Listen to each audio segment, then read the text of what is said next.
Bonjour à toutes et à tous et bienvenue à ce nouveau tutoriel qui vise à mettre en place un système d'authentification pour protéger vos services web. Et pourquoi pas utiliser Passport, la solution privilégiée par la communauté Laravel. On est en mode agile, on développe des récits utilisateurs pour apporter de la valeur ajoutée à notre client et voici donc les nouveaux récits. En tant qu'utilisateur anonyme, je désire m'enregistrer afin de pouvoir interagir avec l'application, donc le fameux Register. Un autre récit, en tant qu'utilisateur enregistré, je désire me connecter afin de pouvoir interagir avec l'application, donc la fameuse connexion ou login. Et en tant qu'utilisateur connecté, je désire modifier une station afin de pouvoir la mettre à jour. Si on se souvient, on a mis en place des stations d'analyse de qualité de l'air et on veut mettre à jour le nom d'une station ou la position d'une station.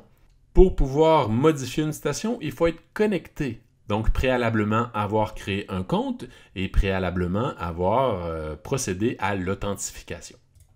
Créer un compte pour débuter. La route proposée, post/API/register. Un petit diagramme qui vous présente l'architecture client-serveur. D'un côté, on a un client qui veut se créer un compte et va donc envoyer une requête POST à notre API, donc /API/register. Et pour créer un nouveau compte, on doit spécifier des informations essentielles comme entre autres le courriel et le mot de passe. C'est envoyé en JSON. Par la suite, le serveur va récupérer ces informations-là. Ça va être envoyé au quadriciel Laravel et éventuellement, ça va atteindre une de nos actions, par exemple l'action Register ou l'action Sign Up. Et l'action va faire son traitement et va nous retourner soit un 201 pour dire que ça a été créé avec succès ou peut-être un 422 avec une erreur de validation. J'ai préparé une requête, j'ai utilisé le verbe POST parce que je veux créer une nouvelle ressource.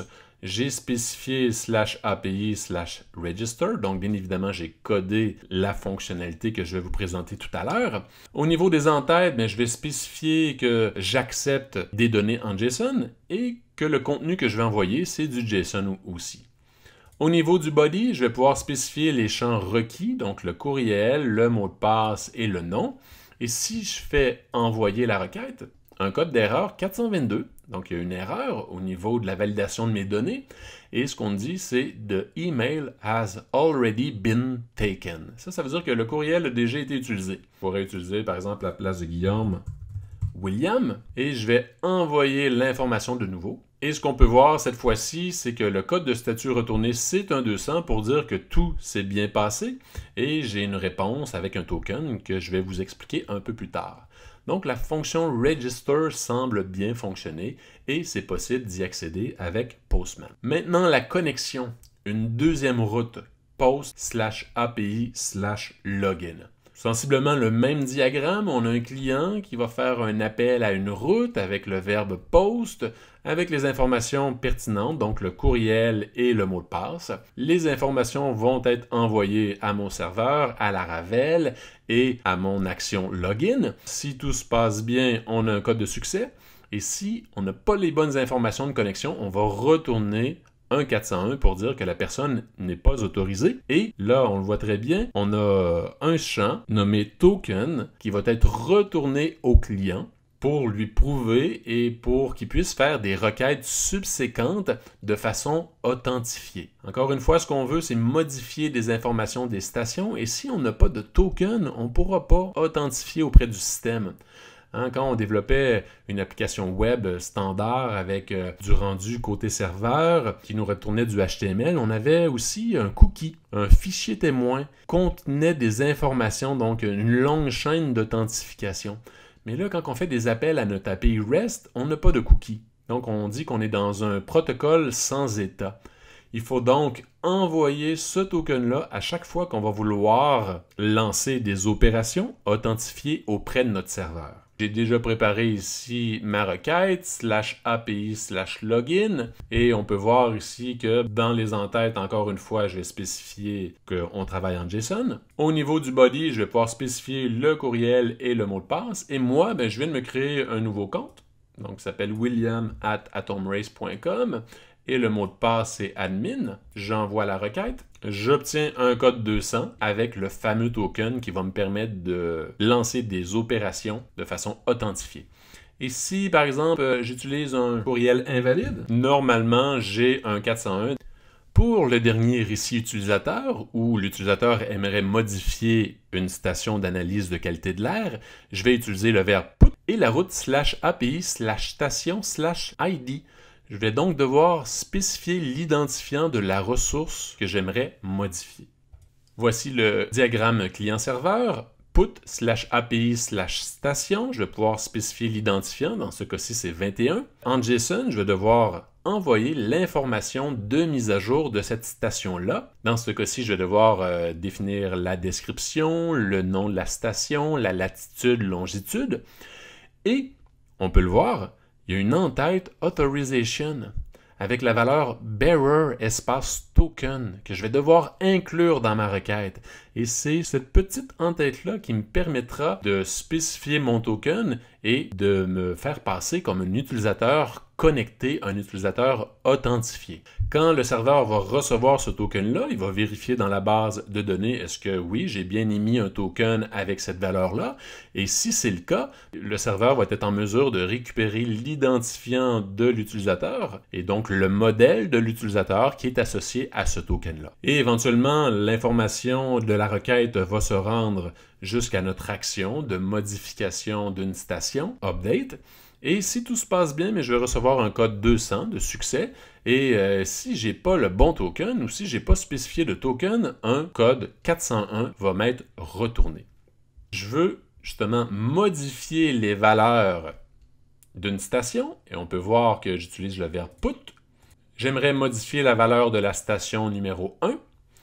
Je vais avoir trois en-têtes cette fois-ci. Le content type, le accept pour dire que j'échange en JSON, et je vais ajouter authorization ici. Puis Postman, il m'aide. Hein, il va m'aider quand je vais taper AUTH à spécifier le nom, le bon nom de l'en-tête. Et je dois spécifier bearer, B-E-A-R-E-R, de cette manière-là en lettres majuscules, le B majuscule avec une espace. Et au niveau du body, je vais devoir envoyer les informations supplémentaires ou l'information de mise à jour pour mon modèle. Donc, tous les champs sont requis dans ce cas-ci puisque j'utilise un put et non un patch. Donc, je vais devoir spécifier la liste de tous les champs, de tous les attributs de mon modèle. Le nom, la description, la latitude, la longitude en format JSON. Et si je lance le tout, on peut voir que ça me retourne un 401. Ça veut dire que je n'ai pas les droits, mon token est soit expiré ou il n'est pas valide.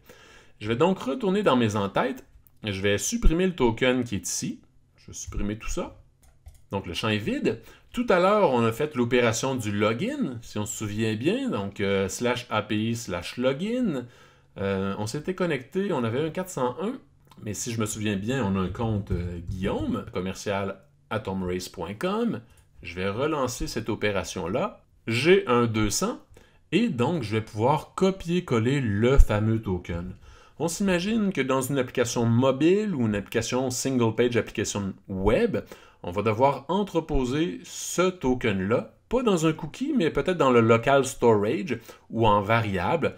On va devoir l'entreposer parce que notre application va vouloir faire des opérations de façon connectée. Je prends le token, je reviens ici au niveau de ma requête pour la modification d'une station, je fais un coller. C'est important de ne pas avoir d'espace de retour de chariot supplémentaire. Et si je fais send, j'ai une erreur. On peut voir c'est quoi.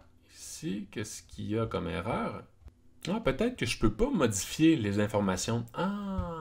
Je n'ai pas le droit d'effectuer cette opération-là dans ce cas-ci parce que je me suis créé un nouvel utilisateur qui n'a pas les droits. Si on va faire un petit tour dans le code, ça me tenterait d'aller voir la route. La route qu'on est en train d'appeler, c'est la route qui nous permet de modifier une station. Donc, il doit y avoir un put à quelque part. C'est celle-ci. Okay, donc, je veux modifier une station, mais il y a un middleware qui est appliqué et ce middleware-là m'oblige à être propriétaire de la station. Donc, ça ne fonctionne pas. Celui qui a créé la station numéro 1, c'est l'utilisateur administrateur. Donc, je vais aller justement dans mes User Table Seeder pour voir les informations de l'utilisateur en question. Donc, je vais plutôt utiliser admin/acommercial ou @api.com et c'est ce que je vais utiliser pour me connecter. Donc, je vais refaire l'opération. Je vais venir dans mon opération de login. Je vais appliquer ça avec le mot de passe, c'est bien admin. Je vais lancer cette connexion-là. Je vais recevoir un nouveau token. Ce token-là est associé à l'utilisateur numéro 1, celui qui a créé la station. Je vais venir remplacer le token juste ici. Je vais être sûr qu'il n'y ait plus rien. Peut-être que même que je vais supprimer tout et coller. Et je vais lancer l'opération une deuxième fois. Et ce qu'on peut voir, c'est que j'obtiens un code 200 et ça me dit que, justement, la ressource a été modifiée. Et on peut voir que l'information retournée, c'est l'identifiant numéro 1, donc la première ressource, qui correspond à l'identifiant passé dans la route. Le nouveau nom est là. La description, c'est près de l'Université Laval, la latitude, la longitude, et on peut voir l'identifiant de l'utilisateur qui a créé cette station-là. Donc, j'espère que ça vous aide à mieux comprendre le système d'authentification et d'autorisation de Passport. On a vu qu'on pouvait créer une route Register qui nous permet de nous enregistrer, donc créer de nouveaux comptes avec la méthode Post. On a vu aussi que c'était possible de se connecter avec la route /API/login. Et on a vu qu'on pouvait modifier maintenant des ressources grâce au token qui nous a été retourné lors de l'opération de connexion ou de login. J'espère que ça vous a servi. La prochaine étape, ce que je vous propose, c'est de faire une revue de code pour mieux comprendre comment réaliser ces actions-là pour votre service web.